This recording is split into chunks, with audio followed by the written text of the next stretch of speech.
Thanks, Tony. Governor Raimondo signing two landmark pieces of legislation into law today. The governor signed the red flag law and the bump stock ban on what happens to be National Gun Violence Awareness Day.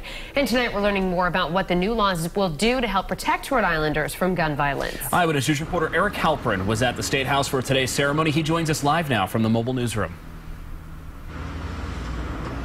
Steve and Shannon, gun safety advocates consider today a big win. Many of them packed the rotunda during today's bill signing ceremony, impressed with how quickly these two pieces of legislation went from bill to law.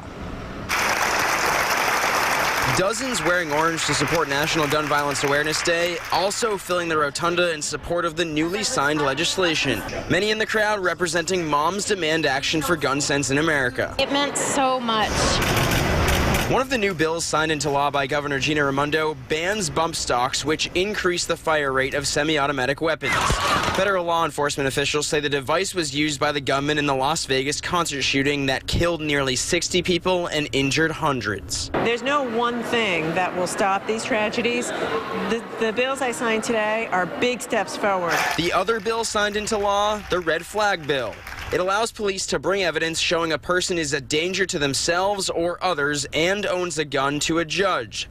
The judge can then issue what's called an extreme risk protective order to have that person's guns taken away. It's going to save lives, there's no doubt about it. That bill was introduced after the shooting in Parkland, where police say multiple red flags were brought to their attention about the gunman before the shooting. No organized groups of opposition were present today, but as the bill traveled through the General Assembly, many representing the Rhode Island Second Amendment Coalition came out opposing it. It's a strong thing to say in front of a judge that a police officer recommends it. You know they're going to give that a lot of credibility. And a common theme today was lawmakers and advocates saying there is still more work to do. What else they're working on, coming up new at 6. Live in Providence, I'm Eric Halperin, Eyewitness News. Thanks, Kim. Tonight, we're hearing from the head of the Rhode Island State Police about what happens next now that the red flag bill is the law in Rhode Island. The governor signed it and a ban on bump stocks this morning. And Eyewitness News reporter Eric Halperin is live in Providence with the follow-up. Steve, the signing of these two bills into law was a welcome sight to gun safety advocates here today, but they say their work is not done. A sea of orange under the State House rotunda. Those supporting National Gun Violence Awareness Day also celebrating the signing of the two new laws. I just felt like I was pushing, a snowball up a hill, and that I thought it would take so much longer. One of the laws bans bump stocks, devices that increase the fire rate of semi-automatic weapons.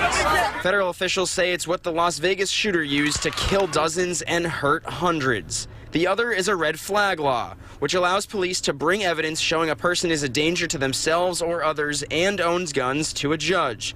The judge can then issue what's called an extreme risk protective order to have that person's guns taken away. It's new, so I'm sure we'll learn from it. We'll learn to get better. No organized group of opposition was here today. The Rhode Island Second Amendment Coalition has previously voiced its opposition at the State House to the red flag law.